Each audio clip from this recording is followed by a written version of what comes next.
Hello, this is Patty Young, and for the next hour, I'll be reading from the July 14th issue of the Democrat and Chronicle on the Niagara Frontier Radio Reading Service. Heat waves turn homes dangerous for all ages. Most heat-related deaths occur indoors. Learn how to reduce risk. Most people know that heat waves can be dangerous. What they may not realize is that the heat indoors can be much worse than outdoors. When the power goes out and air conditioning stops, a house starts to function like a greenhouse. Heat enters through windows and walls and has nowhere to go. Air stagnates. Within hours, indoor temperatures can climb well above what the thermometer shows outside, especially on upper floors and in rooms with south-facing windows. Over longer periods, especially if temperatures don't cool off overnight, conditions can become lethal. Most heat-related deaths occur indoors. When a heat dome sent temperatures soaring in the Pacific Northwest in 2021, 98% of the more than 600 deaths in British Columbia happened inside homes. Washington and Oregon also saw high numbers of deaths in homes that lacked air conditioning.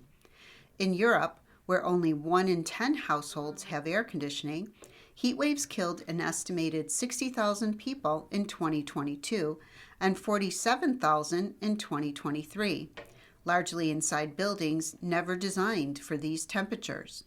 People of all ages are at risk in heat waves like these.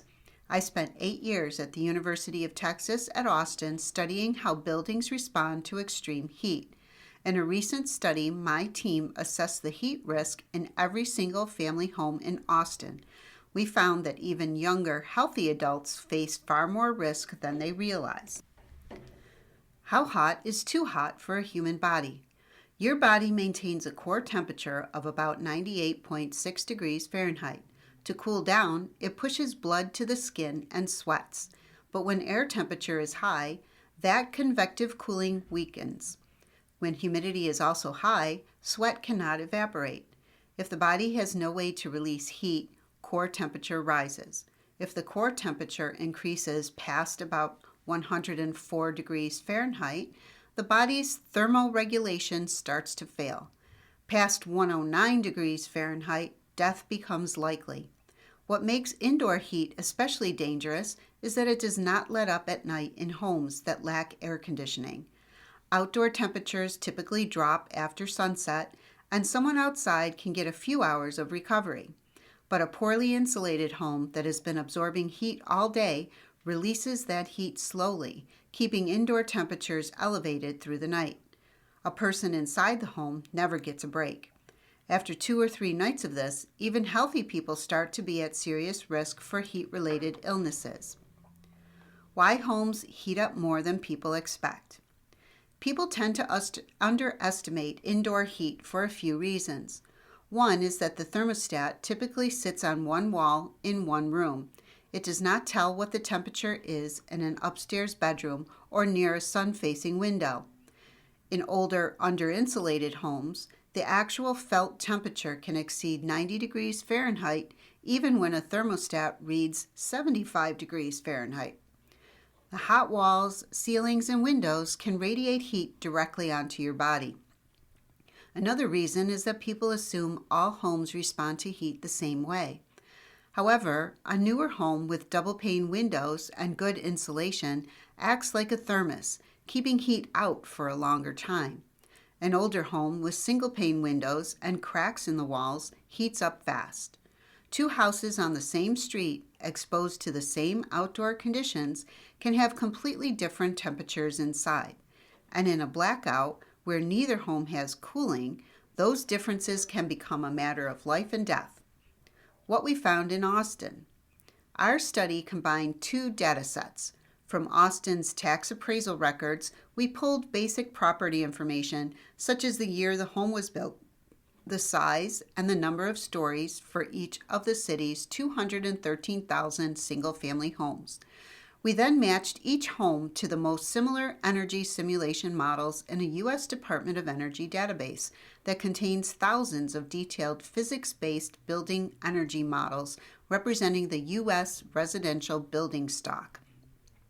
Using those models, we simulated each building's indoor temperatures over time during a 3-day heat wave and power outage with outdoor temperatures above 110 degrees Fahrenheit. We found that 85% of homes got hot enough to pose a significant risk of death for an elderly occupant. But what surprised us was the risk to younger people.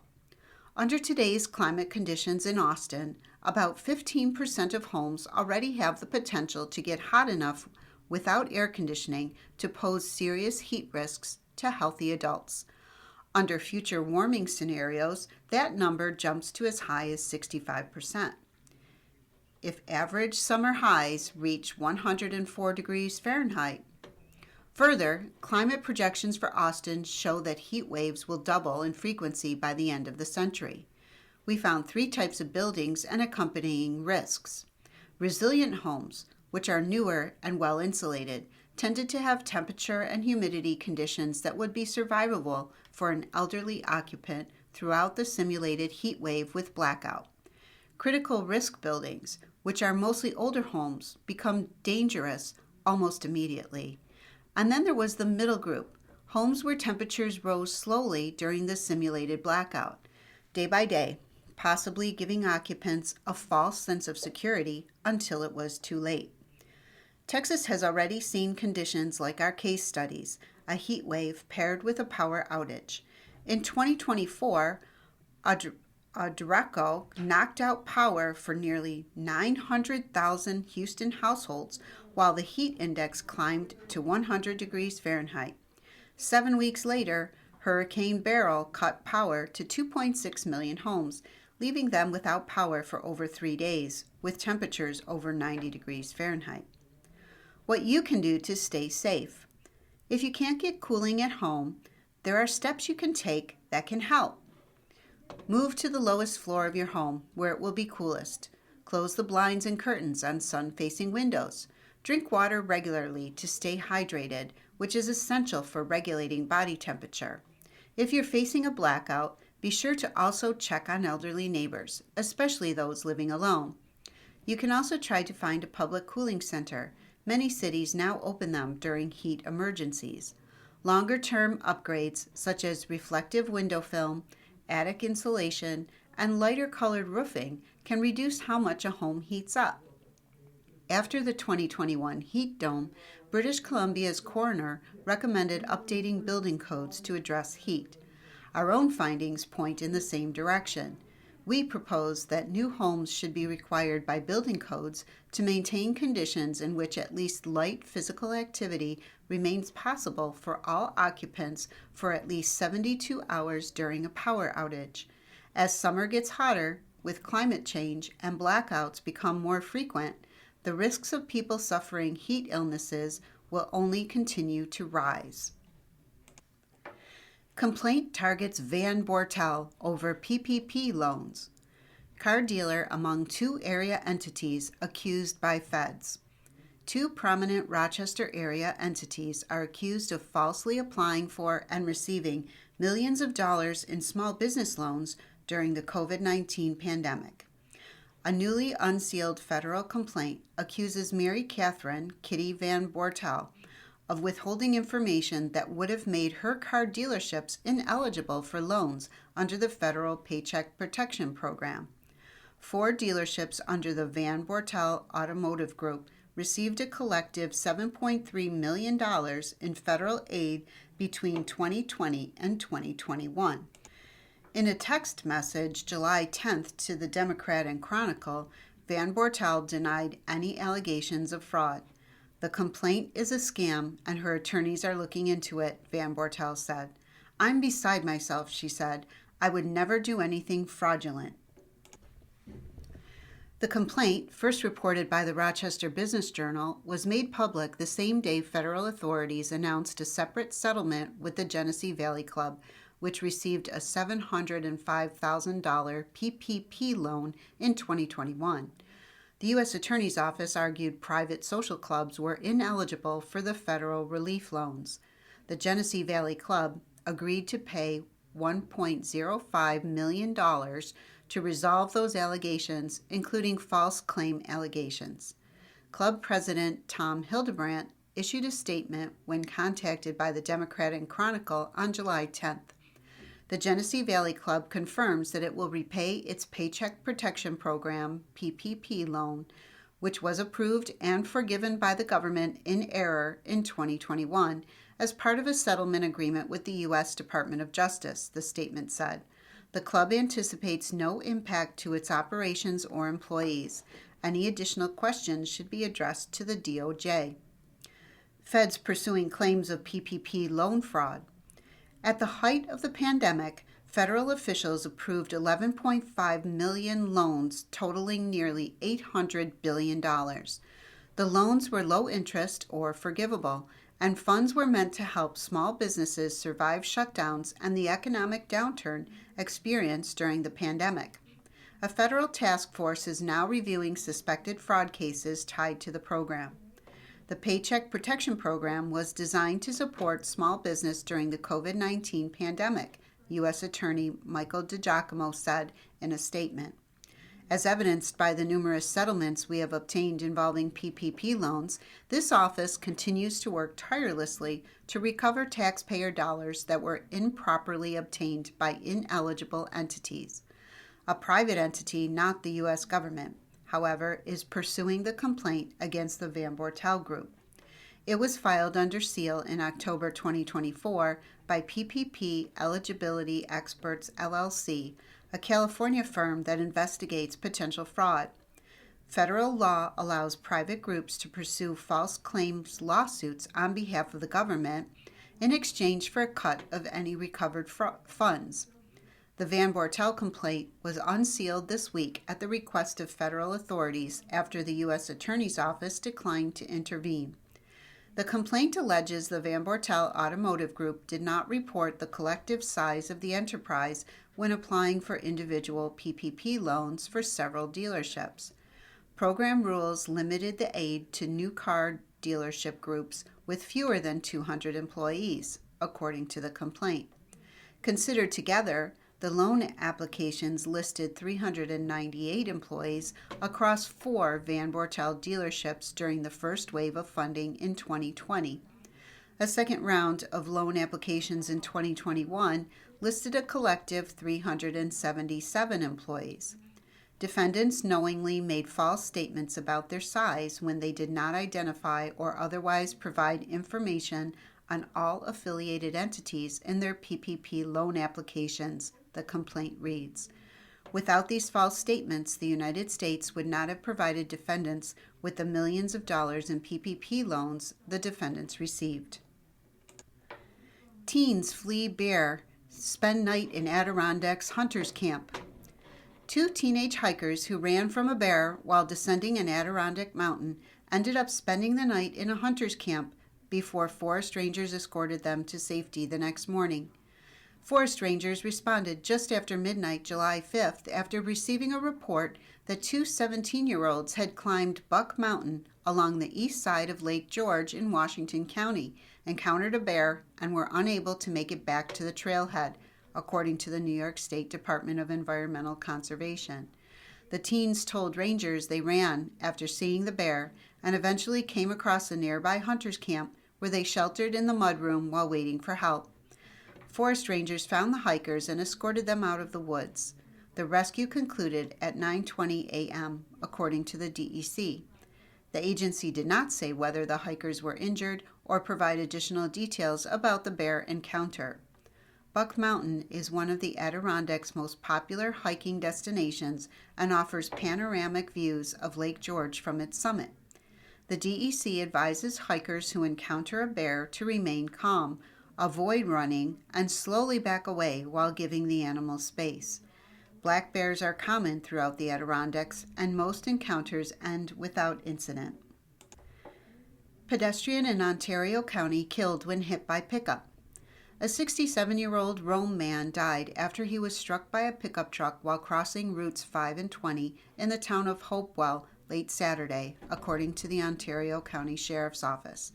Deputies, along with the Hopewell Fire Department and Canandaigua Ambulance, responded around 11:23 p.m. Saturday to the area of the Econo Lodge Hotel at 4232 routes 5 and 20 for a report of a pedestrian struck. Investigators said William J. Obernesser was crossing the roadway in a northerly direction when he was hit by a Ford Super Duty pickup truck driven by a 25-year-old Farmington man. Obernesser suffered severe internal injuries and was taken to F.F. Thompson Hospital in Canandaigua, where he was pronounced dead shortly after arriving. Routes 5 and 20 were closed for about 4 hours between Smith Road and County Road 50, while the Ontario County Sheriff's Office Accident Reconstruction Team investigated the crash. The investigation remains ongoing. No charges were announced in the initial release. You are listening to a reading of articles and features from the Democrat Chronicle on the Niagara Frontier Radio Reading Service. Monroe County tapped for $20 million child care pilot.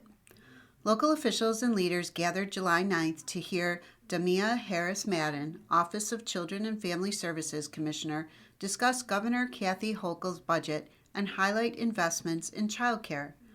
Hochul and the legislature passed a $268 billion state budget May 27. Out of this budget, $3 billion was allocated statewide to the Child Care Assistance Program. For Monroe County, New York State OFCS provided $108.6 million in CCAP funding. That is an $18.3 million increase from last year. The agency will also be giving $20 million to the county in supplemental funding. Governor Hochul is putting New York State on a pathway toward achieving universal, affordable childcare and universal pre-K, Harris-Madden said. The commissioner also highlighted a $60 million child care expansion pilot program in Broome, Dutchess, and Monroe counties. Each county will receive $20 million to expand access to child care for families with children from birth to age 3. The counties must match this $20 million with $2 million of their own. Harris-Madden said OCFS will be providing each county with $2 million to administer the pilot program. The pilot programs are expected to run for at least 3 years and will support up to 1,000 seats for children in each county. The agency expects the program to begin accepting applicants in late fall or early winter.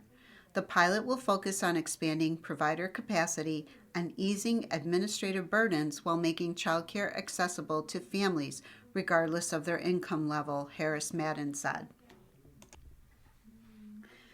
McConnell return becomes paramount. Graham death intensifies narrow margin in Senate.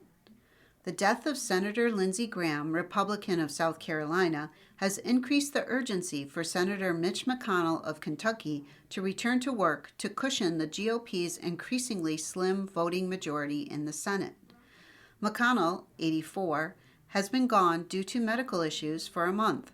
That, plus Graham's unexpected death on July 11th, leaves Senate Republicans down 2 key voting members.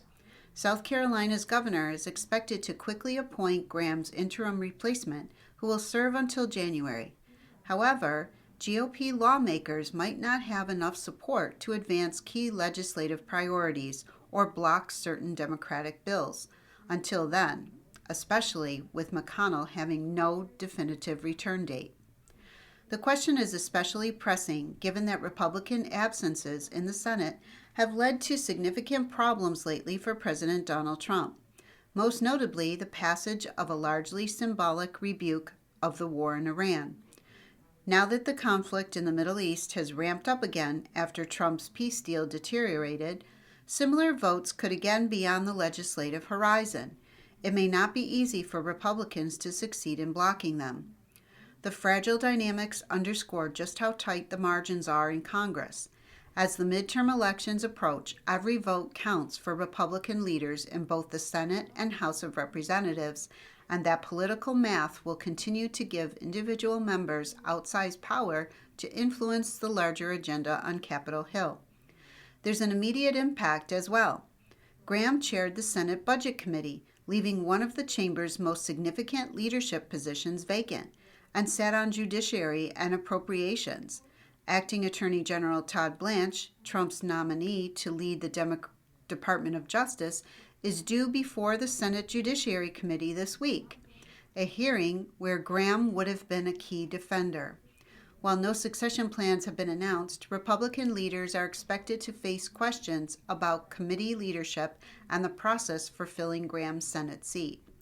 The Senate was slated to return July 13th, setting the stage for a day of tributes, remembrance, and reflection on the legacy of one of the chamber's most influential Republicans. Under chamber tradition, the desk of a deceased senator is draped in black crepe bunting with flowers. The Senate typically adjourns the day's session in memory of the late senator. Colleagues typically deliver speeches reflecting on the member's life, career, and service. Flags in Washington, D.C. had already been lowered, including at the White House and at the U.S. Capitol, as federal law requires flags to be flown at half-staff following the death of a member of Congress.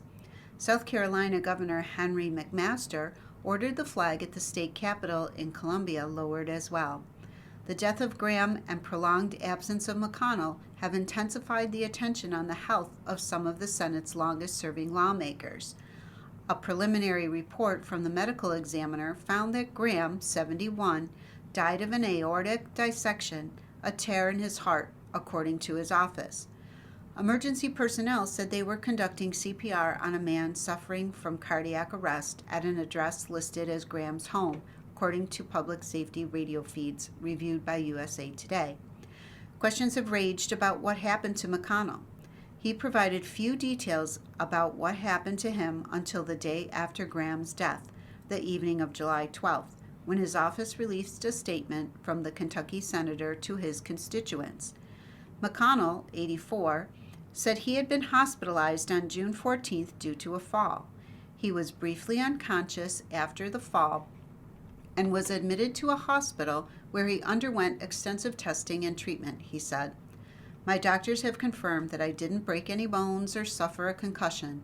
I didn't have a heart attack or a stroke. I don't have any tumors or hemorrhages, he said. His office shared a statement from the office of the attending physician to that effect. He subsequently had a mild case of pneumonia, which responded quickly to antibiotics, he said in the statement. McConnell said he had since moved from the hospital to a rehabilitation center and is continuing physical therapy to keep regaining my strength. The senator acknowledged questions from constituents about his absence and attributed some of his health challenges to the lingering effects of childhood polio. Surviving childhood polio meant spending my entire life with mobility challenges, he said. They haven't exactly gotten easier to manage with age. The office of the attending physician said, as per the statement McConnell's office released, that the senator had fallen several times this year related to his post-polio condition. Despite his absence, McConnell said he has continued working with his staff on legislative matters, constituent services, and Senate business. He said he remains in close contact with Senate colleagues on the appropriations process, midterm politics, and everything in between. McConnell, who announced earlier this year that he will retire when his term ends in January 2027, said he intends to complete the remainder of his Senate service. I still have unfinished business to complete on your behalf, he said. I'll keep working hard to get back on the Senate floor as soon as possible.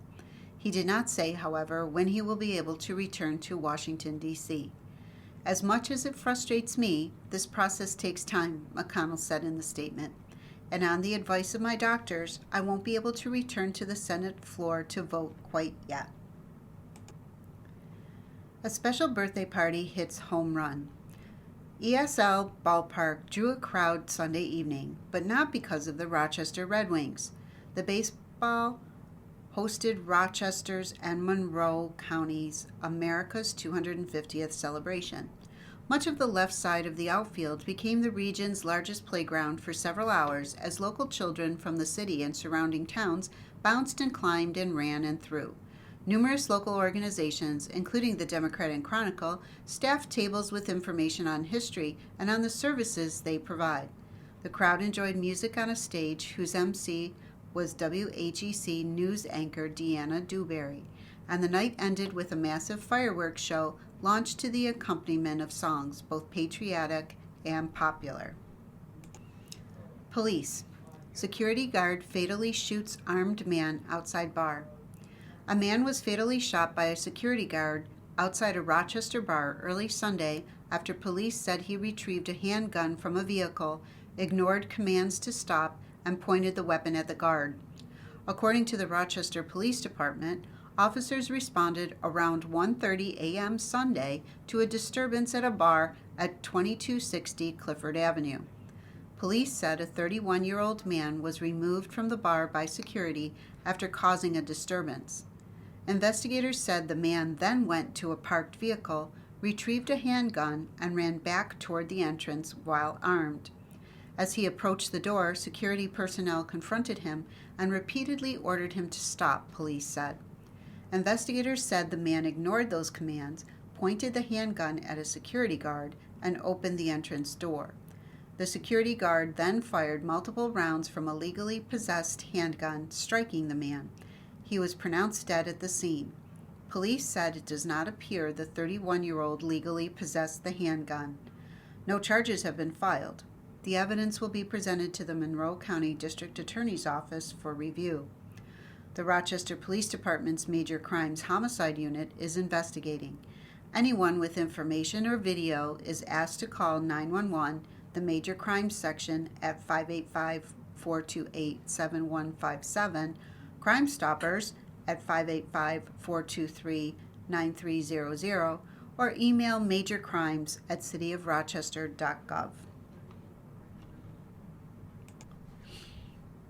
24-year-old Parma man killed in motorcycle crash in Ogden. A 24-year-old Parma man was killed Thursday evening in a motorcycle crash in the town of Ogden, according to police. Officers with the Ogden Police Department responded at about 5:21 p.m. July 9th to the intersection of Ogden-Parma Town Line Road and Gillette Road for a reported motorcycle and vehicle crash with injuries. When officers arrived, they found the motorcycle operator dead in the roadway. The driver of the other vehicle remained at the scene and was not injured. Police identified the motorcyclist as Steven Zaran, 24, of Parma. According to the preliminary investigation, Zaran was traveling east on a 2000 Kawasaki motorcycle at a speed exceeding the posted 40 miles per hour limit. Police said he attempted to pass another vehicle in a no-passing zone as he approached Gillette Road, placing him in the path of a vehicle that had just turned west onto Ogden-Parma Town Line Road from Gillette Road. Several motorists witnessed the crash and stopped to render aid, the police said. Monroe County Sheriff's Office, Spencerport's Fire District, and Gates Volunteer Ambulance Service assisted at the scene. The crash remains under investigation by the Ogden Police Department. Police said the preliminary findings indicate the crash was non-criminal in nature, with excessive speed and unsafe passing identified as contributing factors. Our deepest condolences go out to Mr. Zaran's family during this difficult time, police said in a statement, urging motorists to drive carefully. Triple shooting in Rochester leaves 3 women hospitalized. 3 women were shot Sunday night on Avenue D in Rochester, according to police. Rochester police responded around 9:50 p.m. Sunday, July 12th, to reports of gunfire near the intersection of Avenue D and Conkey Avenue. Officers found evidence that shots had been fired in the area, police said. 3 women were struck by gunfire and taken by private vehicle to area hospitals. 2 of the women were taken to Strong Memorial Hospital, while the third was taken to Rochester General Hospital. The women, ages 36, 38, and 43, suffered injuries that were not considered life-threatening, police said. No arrests have been made and no charges have been filed. The investigation remains ongoing. Anyone with information is asked to call 911. You are listening to a reading of articles and features from the Democrat Chronicle on the Niagara Frontier Radio Reading Service. Motorcyclist killed in crash with vehicle in Genesee County. A motorcyclist was killed last week in a two-vehicle crash in Genesee County, according to the Genesee County Sheriff's Office. The crash occurred shortly after 9:35 p.m. Wednesday, July 8th, on Batavia-Oakfield Town Line Road in the town of Oakfield. Deputies said a motorcycle and a sedan collided. The cause of the crash has not been released. The motorcyclist, James L. Emery, 52 of Oakfield, was pronounced dead at the scene, deputies said. The sedan was occupied by a 20-year-old Chile man who was driving and one passenger. Neither was injured in the crash. The Genesee County Sheriff's Office continues to investigate the crash. Anyone who witnessed the collision or has information is asked to contact the Sheriff's Office. Trump. U.S. aims to control Strait of Hormuz. New fighting threats have shattered ceasefire.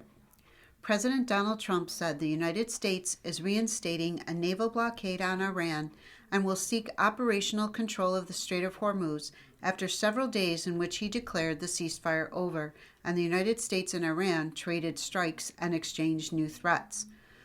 We're taking over the strait. They've got nothing, Trump said in a July 13th phone interview with Fox News, asserting that the United States would be reimbursed by other Middle East countries for operating the strait, a critical corridor for oil shipments in the region. Iran's top joint military command had earlier said his country would not allow Washington to intervene in the management of the strait, and that any attempt by the United States to transit without its authorization would be confronted. The United States launched a new round of military strikes against Iran on July 12th after Tehran targeted U.S. facilities across the Persian Gulf and declared it had again closed the Strait of Hormuz, marking another escalation in the diplomatic breakdown between the two countries. The renewed fighting and back and forth have effectively shattered the interim U.S.-Iran agreement signed in June that was intended to reopen the strait and provide a framework for ending the war through an additional 60 days of negotiations. The Hormuz Strait is open and will remain open, with or without Iran. We are reinstating the Iranian blockade, so named because it is only stopping Iran's ships or customers from entering or leaving. All other countries will have fair and open use of the strait, Trump said on Truth Social, shortly after the Fox News interview. A previous U.S. blockade on Iran's ports was lifted in June after the Memorandum of Understanding was signed, but the preliminary agreement has quickly fallen apart. The USA will be, from this point forward, known as the guardian of the Hormuz Strait, Trump continued. The president said the United States will be reimbursed by charging countries a fee of 20% of the value of all cargo shipped to cover any and all costs necessary to do the job of providing safety and security to this very volatile section of the world. It was not immediately clear whether U.S. allies in the Middle East had agreed to pay the cargo fees under Trump's reimbursement plan. Iran's Revolutionary Guard said on July 13th that they had targeted the U.S. military facilities in Bahrain and Kuwait, destroyed radar systems in Oman, and hit fuel tanks and ammunition depots at Prince Hassan Air Base in Jordan in response to U.S. strikes. The U.S. military said it had struck Iranian air defense systems, coastal radar sites, missile and drone capabilities, and small boats on July 12th, using aircraft, naval vessels, and drones. On July 13th, the United States attacked military sites in southern parts of Iran, state media outlet IRNA said, citing a local official. Bahrain said its air defense systems had intercepted several Iranian missile and drone attacks. Despite the renewed hostilities, Trump told Fox News that U.S. negotiators met with Iran for 11 hours on July 12th and thought they had a deal for a long-term peace plan, but Iranian leaders later sought new demands. What nobody knows, we had a deal. It was a done deal, and then they broke it. They always break it. We've had 10 deals with these people, and so we're just going to hit them very hard, Trump said. And we're going to keep the strait, and we'll probably run it. We'll become the guardian of the strait. Maybe we'll call it the guardian angel of the strait. And we should be reimbursed for that. When we do that, we're going to be reimbursed because the other nations are very wealthy. They're on our side, the president added. Iran's top negotiator, Mohammad Bakr Kalibaf, struck a similarly defiant tone, posting on X July 12th. The era of one-sided deals is over. We told you, keep your word or pay the price. Reality is knocking. The new exchanges of force have raised fears of a wider regional conflict and disruptions to global markets, and the renewed blockade reignited concerns over energy shipments through the Strait of Hormuz. Oil prices rose more than 4% after Trump's statement.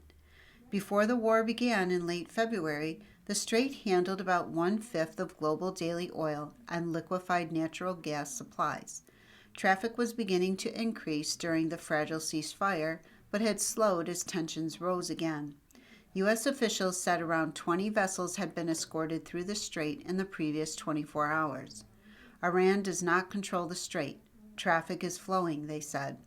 However, ship tracking data showed little traffic moving.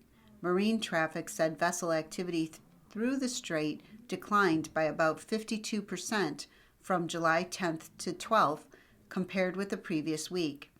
Tehran said on July 13th it continued to control the channel. Iran's Revolutionary Guard said in a statement that the only way to restore regular shipping traffic through the strait was to end U.S. military interventions in the waterway and warned that continued interference could lead to greater incidents in the global oil and gas sector. We continue to assert our authority and control over the Strait of Hormuz with strength and power, and we will force foreigners and their allies to surrender to the will of the Iranian people, IRGC spokesperson Hossein Mohabi said in comments carried by state media. Foreign Ministry spokesperson Esmail Baghai said Iran was seeking to establish a joint mechanism with Oman to manage traffic through the strait, adding that U.S. pressure on Oman had hindered discussions. Iran has sought to establish a permanent fee and permit system for vessels using the waterway. A United Nations spokesperson said there was no legal basis for introducing mandatory tolls for transit through a strait. As the prospect of long-term disruption looms, financial analysts expect countries to work on ways to permanently bypass the strait for oil and gas shipping. Simple steps can help prevent foodborne illness.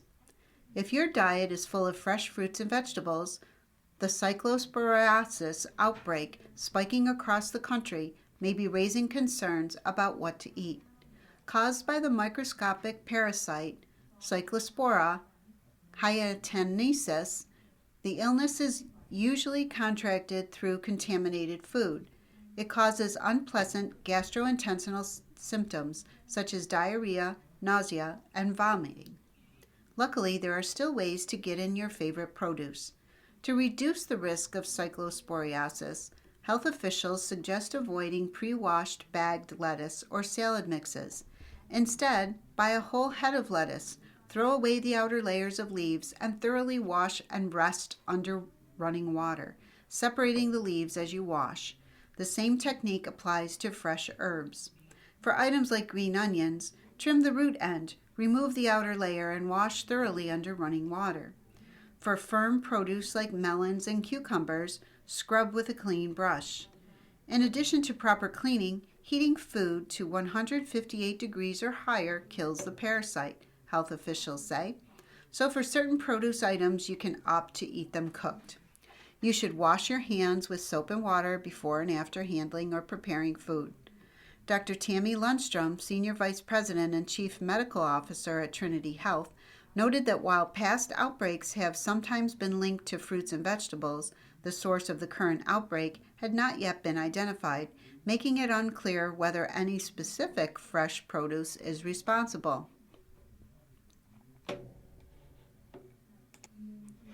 If you're still wary about reaching for that lettuce, there are other ways to get fruits and vegetables on your plate. Frozen and canned fruits and vegetables are safe alternatives, said Dr. Stephen Goldberg, Chief Medical Officer at Infectious Disease Laboratory Health Track RX. The processing involved blanching, cooking, freezing, effectively eliminates cyclospora and other parasites. They are nutritionally comparable across many items for people seeking extra reassurance, he said. Frozen, canned, and dried fruits and vegetables count toward a healthy diet. Leslie Bonte, a registered sports dietitian and founder of Active Eating Advice, told USA Today. No matter the storage method, these foods still deliver fiber, vitamins, and other important nutrients, she said. While frozen produce may not seem as nutritious as fresh, registered dietitian Danielle Crumble-Smith agreed that frozen veggies are a great, very nutrient-dense option. They're flash frozen at their peak stage of ripeness when all those nutrients are there and preserved, she said. Plus, like frozen fruits, you can add frozen veggies to a smoothie or juice to add extra nutrients, Crumble-Smith said. Kalmia Neal, a professor of microbial food safety at the University of Delaware, urged people not to panic over the outbreak. Though cyclosporiasis can cause severe dehydration due to prolonged bouts of diarrhea and nausea, it is not seen as life-threatening. We see cases every year, Neal said. Remember that it's not an organism that results in death, and it can be treated. Jurassic Park piano star Neal dies at age 78. Sam Neill, the actor best known for playing Dr. Alan Grant in the Jurassic Park franchise, has died. He was 78. Neil's family announced his sudden and unexpected death July 13th on the actor's Instagram account. It is with immense sadness that the Whānau of Sam Neill share the news of his passing on Monday, 13th July, in Sydney, Australia, the Post stated, referring to the Maori word for the extended family. Sam was surrounded by family and passed with the dignity that has characterized his whole life. In April, Neil had announced that he was cancer-free after undergoing a clinical trial in Australia. He had been diagnosed with stage 3 angioimmunoblastic T-cell lymphoma, a rare blood cancer, in 2022. While the death was sudden, Neil's family wrote that they were blessed by the fact that Sam remained cancer-free and expressed their deepest gratitude to hospital staff for their incredible care. More details will be shared later, the Instagram post read, but for now, on behalf of the family, we ask that you respect their privacy as they navigate this immeasurable loss. Born in the town of Omagh in Northern Ireland in September 14, 1947, Nigel John Dermot Neal moved to New Zealand at age 7 when his father retired from the army and wanted to return home.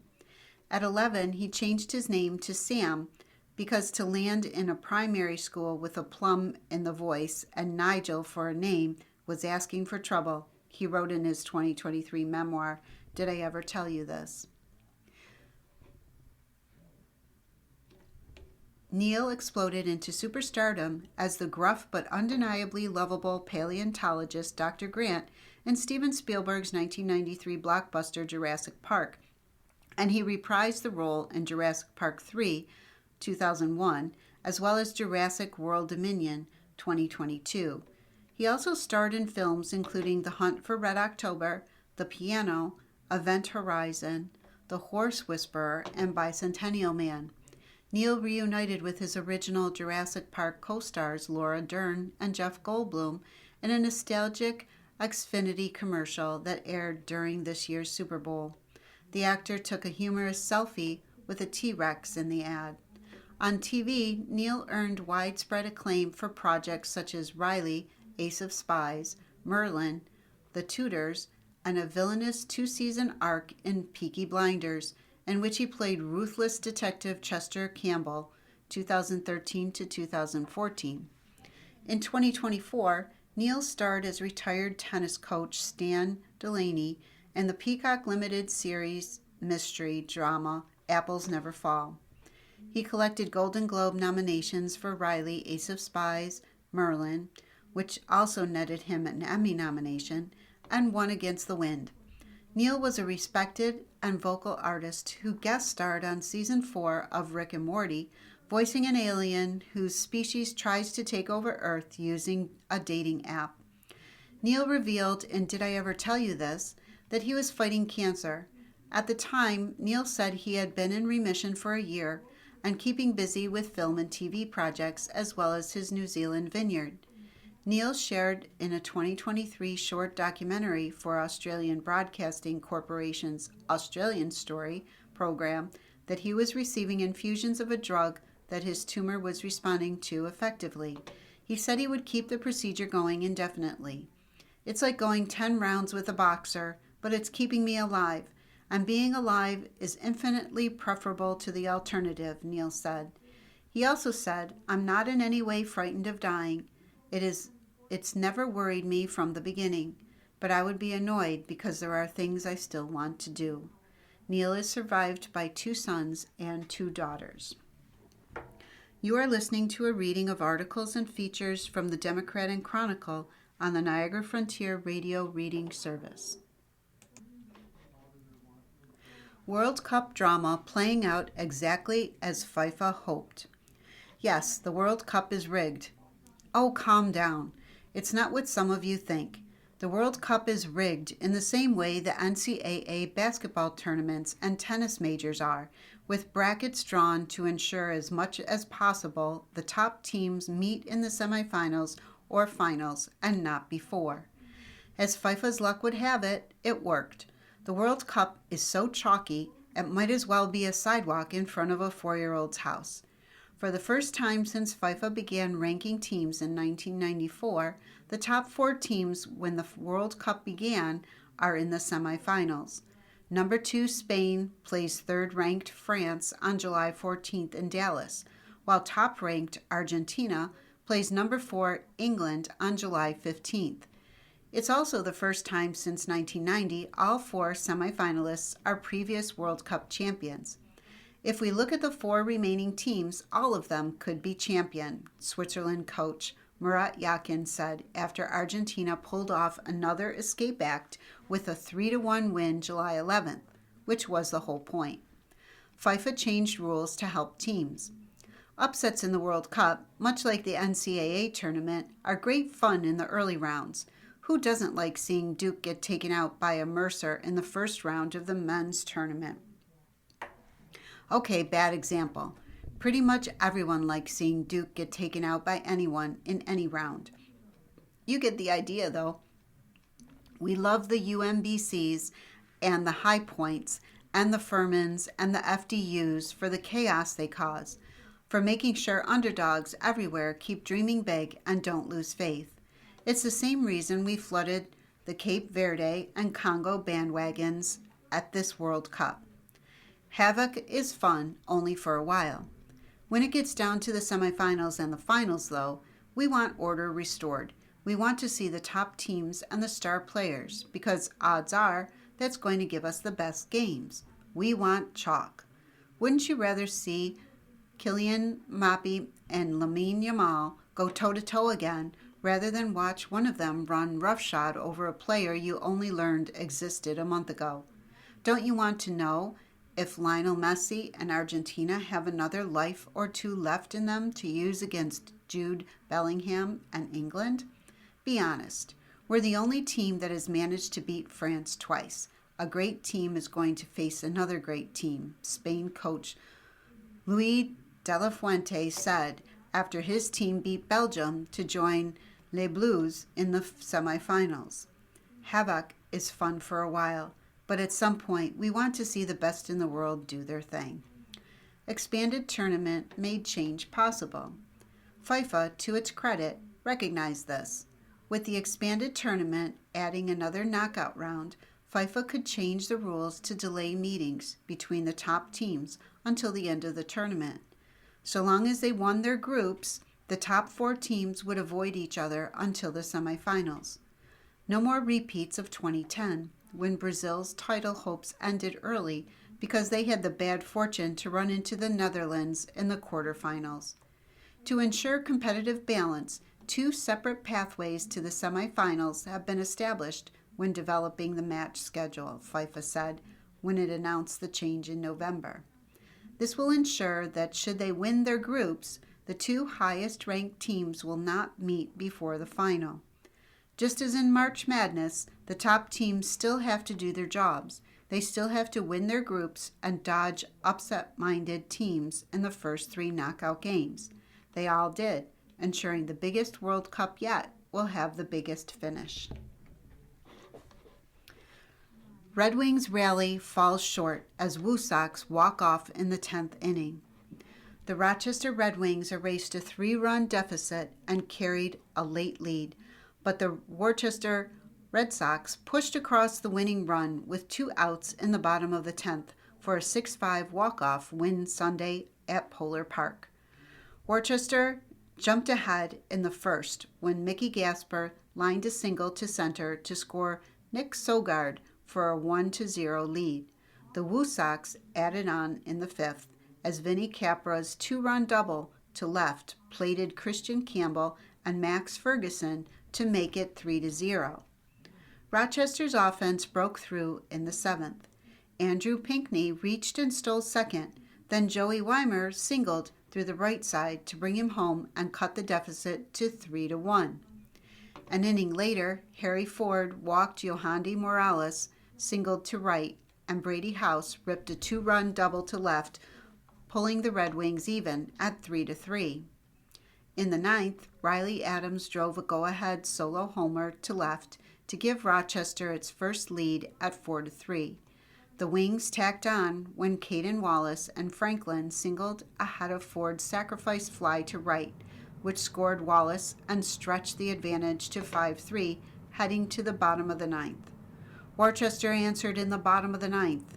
Gasper singled to right and moved to second on a wild pitch before Andrew Nizer drew a walk.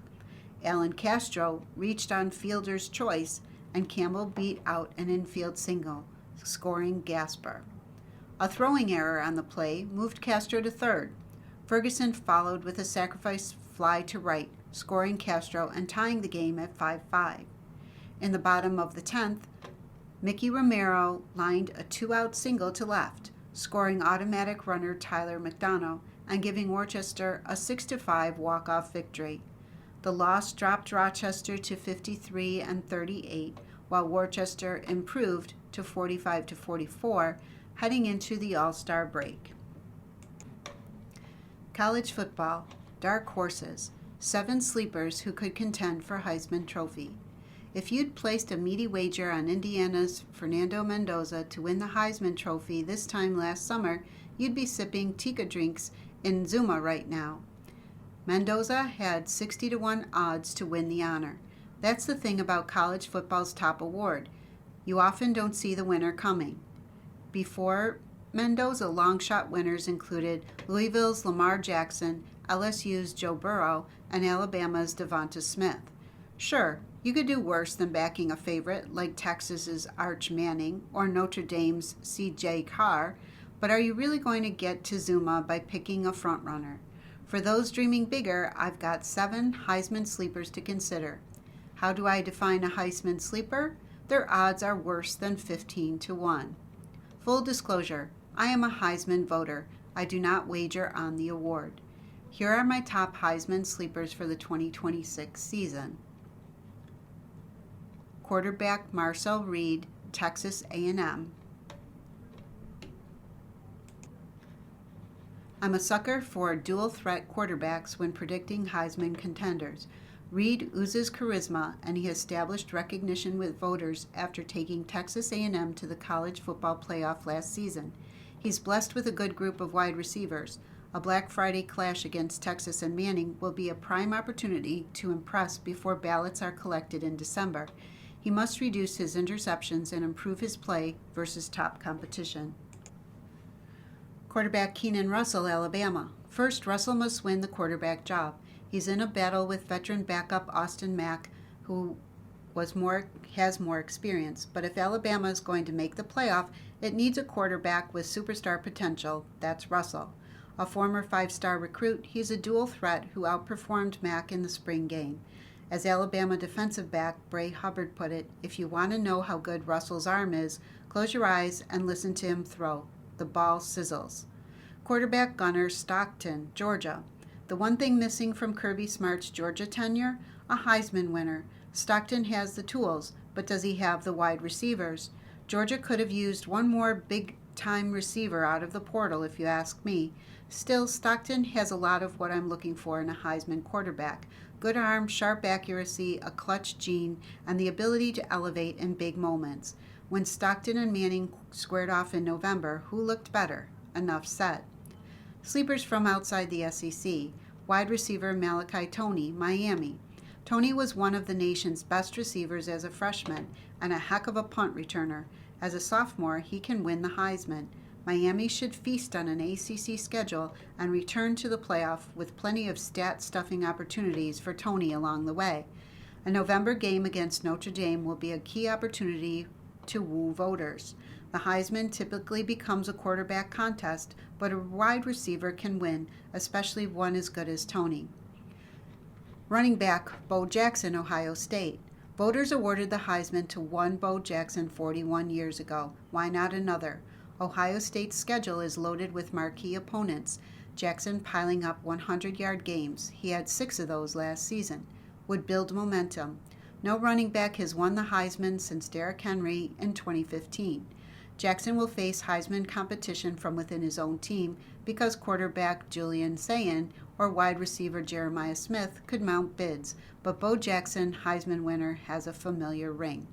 Quarterback Demon Williams Jr., Washington. Washington's November schedule include games against Penn State, Indiana, and Oregon. Sure, that could be a recipe for disaster, or it could be a stage for Williams to court voters. He threw for more than 3,000 yards as a sophomore, and he's a running threat too. Washington will be a preseason top 25 team. If it's in the playoff hunt in November, that's good for a Williams candidacy. Long odds. Wide receiver Ryan Coleman Williams, Alabama. Coleman Williams endured a bit of a sophomore slump following a freshman All-American season. He has become a major dark horse for the Heisman, but this is still the guy who once had 177 receiving yards against Georgia as a 17-year-old. He has added Coleman to his Jersey surname to honor his mom. He also changed numbers. It's all part of an effort to leave last year behind. He's still just 19. He needs this to be a coming-of-age season. You've been listening to a reading of articles and features from the July 14th issue of the Democrat and Chronicle. Your reader has been Patty Young. Thank you for listening.